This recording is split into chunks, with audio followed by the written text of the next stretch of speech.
এতদিন আওয়ামী জালিম সাহেব এবং তাদের প্রেতাত্মারা ওই তথাকথিত ঘাতক নির্মূল কমিটির নেতৃবৃন্দ তারা প্রচার করেছে গোলাম আজম সাহেব অসংখ্য হত্যার নায়ক, অসংখ্য ধর্ষণের নায়ক, অসংখ্য খুনের নায়ক।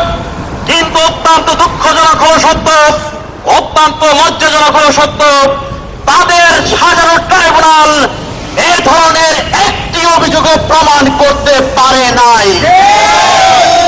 প্রিয় ভাই আমার, আমরা দেখতে পেলাম ওই সাজানো ট্রাইব্যুনাল কর্তৃক তাদের নিয়োগকৃত সেই প্রসিকিউশনের সদস্যরা 61টি যে অভিযোগ নিয়ে এসেছিল, সেই অভিযোগের মধ্যে মাত্র তাদের ভাষায় 5টি অভিযোগ তারা প্রমাণ করতে পেরেছে। তার মধ্যে একটি অভিযোগ হচ্ছে ওই প্রফেসর গোলাম আজম সাহেব, তিনি তার অপরাধ, তিনি ইআইএ খানের সাথে মিটিং করেছেন, টিক্কা খানের সাথে মিটিং করেছেন, মাওলানা মওদুদির সাথে মিটিং করেছেন। প্রিয় ভাই আমার, এই অভিযোগে তাকে 10 বছরের শাস্তি দেওয়া হয়েছে।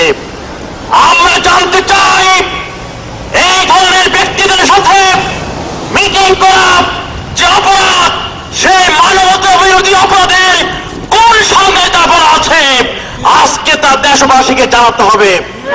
আর ইআইএ খান, টিক্কা খানের সাথে মিটিং করা যদি অপরাধ হয় এবং সেই জন্য যদি 10 বছরের শাস্তি হয়, তাহলে শেখ মুজিবুর রহমানকে 10,000 বছরের শাস্তি দিতে হবে। ভাই আমার, তাদের 2 নম্বর অভিযোগ, তিনি কি করেছেন?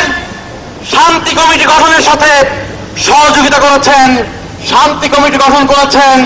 প্রিয় ভাই আমার, আমরা জানতে চাই মানবতা বিরোধী অপরাধের যে আইনে তাকে বিচার করা হয়েছে, সেই আইনে এই ধরনের কোন কমিটি যদি যুক্তির খাতিরে মেনে নেওয়া হয়, কমিটি গঠন প্রক্রিয়া যদি তিনি থেকেও থাকেন, তাহলে